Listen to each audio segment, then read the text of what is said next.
Assalamualaikum, my name is Michelle Tayyab and welcome to Gohar Publishers. Our motto is redefining the geography of education through digital resources for conceptual learning. और आज जो हम पढ़ने जा रहे हैं, जो इंडस वैली है वो क्या है और वो किस तरह से जो है उसके अंदर सारी जो है अपग्रेडेशन आई, उसमें कहाँ से वो स्टार्ट हुई और उसका एंड कहाँ पे हुआ। तो आज ये सारा कुछ जो है वो हम अपने इस टॉपिक में पढ़ेंगे। तो आइए चलते हैं अपने टॉपिक की तरफ। Indus valley civilization grew up around the river Indus. Indus valley civilization जो थी वो इंडस रिवर के जो करीब है वहाँ आबाद हुई। This is also called the Harappa civilization. इसको हड़प्पा की तहजीब भी कहा जाता है। This civilization covered about 1.2 kilometres of area. ये जो तहजीब है इसमें जितना एरिया कवर होता है वो है 1.2 मिलियन किलोमीटर्स। तो इतना ज़्यादा एरिया जो था वो इस तहजीब का हिस्सा था। In the present time Pakistan, Afghanistan and a few parts of India are in it. अच्छा जी, इतना सारा ये एरिया है कि अगर आज के टाइम में हम देखते हैं ना तो ये आज के टाइम में इसका कुछ हिस्सा जो है वो पाकिस्तान में है, अफगानिस्तान में है और कुछ हिस्सा जो है वो इंडिया में भी है। यानी इतना बड़ा रकबा था इसका। Indus civilization is one of the 3 oldest civilization in the world. जिस तरह हमने जो है वो अभी हमने पहले पढ़ा कि जो हमारी सिविलाइजेशन थी नाइल रिवर वो एक बड़ी सिविलाइजेशन में से थी। इसी तरह जो ये इंडस है ये भी उन 3 बड़ी तहजीबों में से एक बड़ी तहजीब थी और लोग जो है वो काफ़ी अरसे तक जो है वो रूल करके गए हैं। And the oldest civilization in दी सब कॉन्टिनेंट। और ये जो है ये बड़े सगीर की सबसे पुरानी तहजीब जो है वो कहलाई जाती है। Harappa and Mohenjodaro are parts of this civilization. अच्छा जी, आज भी जो है हड़प्पा और मोहनजोदड़ो जो है वो उसको डिस्कवर किया गया। आपने देखा कि ये जो है यहाँ पंजाब में है और लोग जो हैं वो अक्सर वहाँ पर घूमने फिरने भी जाते हैं। वो एक बहुत अच्छा टूरिस्ट पॉइंट है। वो किस हिसाब से है? क्योंकि आज भी वहाँ पर जाकर उस तहजीब का पता लगता है कि लोगों का रहन सहन किस तरह का था। अच्छा जी, इसके अंदर कुछ मेन फीचर्स हैं इंडस सिविलाइजेशन के, उसको देख लेते हैं। The people of Indus Valley civilization invented the measuring standard of weight, length and time। अच्छा जी, ये measuring जो स्केल था जिसके अंदर आप जो है वेट यानी कि वजन जो है, लेंथ जो है वो इसकी लंबाई और टाइम यानी कि टाइम जो है वो आप उसको मैयर कर सकते थे। इससे पहले जो है ना वो टाइम देखा जाता था सितारों की और सूरज की चाल से। इसके बाद जो है इन्होंने आके जो है वो टाइम को मैयर करने का तरीका बताया। अच्छा जी, दूसरा है इसके अंदर word skilled in art and craft. ये आर्ट एंड क्राफ्ट में बहुत माहिर थे। Had their own writing system, इनका अपना राइटिंग सिस्टम था। Had their own farming system, इन्होंने जो है वो खेती बाड़ी का अपना सिस्टम बनाया हुआ था। ट्रेडिड विद मेसोपोटामिया ट्रेडर्स। अच्छा जी, ये जो है ना मेसोपोटामिया के ट्रेडर्स जो थे ना, जो ताजिर थे, उनके साथ तिजारत करते थे।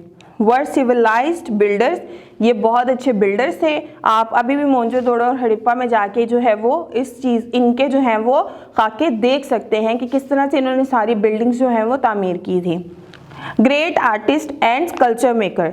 अच्छा जी, स्कल्पचर मेकर जो थे ये बहुत अच्छे थे। पहले के लोग आप देखिए कितनी भी हम सिविलाइजेशन पढ़ रहे हैं, सब अच्छे मुजस्मा साज थे और सब जो थे वो बहुत अच्छे फनकार भी थे।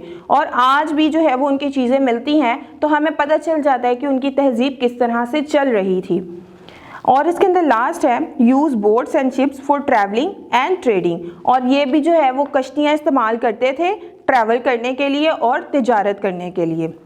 अच्छा जी, इसके अंदर भी कुछ इम्पॉर्टेंट टाइम लाइन है कि क्या हुआ और किस तरह से ये सारा स्टार्ट हुआ और एंड कहाँ पे हुआ। तो हम पढ़ लेते हैं। 3000 से 6000 BCE तक अर्ली सेटलमेंट्स, बिगनिंग जो थी वो इनकी जो है वो स्टार्ट हुई। 5000 BCE रिलीजियस प्रैक्टिस एस्टैब्लिश्ड, इन्होंने जो है वो अपनी रिलीजियस जब मजहबी इनकी प्रैक्टिस थी वो स्टार्ट की। 4000 BCE फार्मिंग स्टार्टेड, इन्होंने 4000 BCE में जो है वो फार्मिंग यानी कि खेती बाड़ी स्टार्ट कर दी। 2500 BCE Harappa and Mohenjodaro were established and earliest script was used. अच्छा जी, मोहनजोदड़ो और हड़प्पा जो है वो उस टाइम पे जो है वो तामीर किया गया। 1700 BCE establish of iron age, use of iron weapons. अच्छा जी, ये आयरन वेपन जो हम देखते हैं तलवारें और ये नेज़े, ये जो है वो इस टाइम पे बनना स्टार्ट हुए। 1500 BCE, Indus Valley collapsed. Alexander the Great arrived to North India. फिर जो है ये इस टाइम पे कोलैप्ड हो गई, यानी कि ये सारी ख़त्म हो गई और अलेक्जेंडर द ग्रेट जो है वो नॉर्थ इंडिया पहुंच गया। 500 BCE, decimal number system invented. Decimal number system जो है वो इस टाइम पे इन्वेंट हुए, दरियाफ़ हुए। अच्छा जी, इनकी जो है डाउनफॉल की क्या वजह बनी, इनकी शिकस्त की क्या वजह बनी? आर्यंस अटैक, आर्यंस ने जो है वो अटैक कर दिया इनके ऊपर। Climate changes become cooler and dryer. अच्छा जी, क्लाइमेट चेंज में क्या हुआ कि जो क्लाइमेट था वो बहुत ज़्यादा ठंडा हो गया और खुश्क हो गया। नेचुरल डिज़ास्टर्स, बहुत सारे जो है वो कुदरती आफात इन पे आई। फिर है जी Harappans migrated to Ganges river India. फिर उन्होंने क्या किया, उन्होंने माइग्रेट करना शुरू कर दिया, इधर से उधर जो है वो जाना स्टार्ट हो गए और इन्होंने जो है वो इंडिया का रुख किया। लास्ट में है इनके पास less trade with Egypt and Mesopotamia.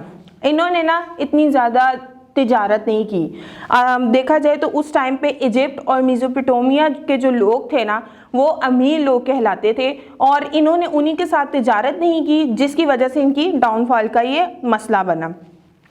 Around 1700 BCE most of the Indus valley civilization cities were gone.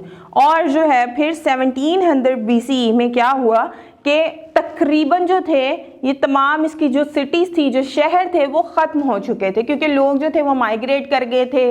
कुछ जो है वो उन्होंने अपना रिलीजन चेंज कर लिया था, कुछ जो है वो उन्होंने अपना जो है वो वे बना लिया था। तो ये सारी वजहें रहीं जो कि उनके डाउनफॉल की वजह बनी। तो मैं उम्मीद करती हूँ कि आपको आज का लेक्चर भी जो है वो बहुत अच्छे तरीके से समझ आ गया होगा। मिलते हैं अपनी नेक्स्ट वीडियो में, तब तक अपना बहुत सारा ख्याल रखिएगा। अल्लाह हाफिज़।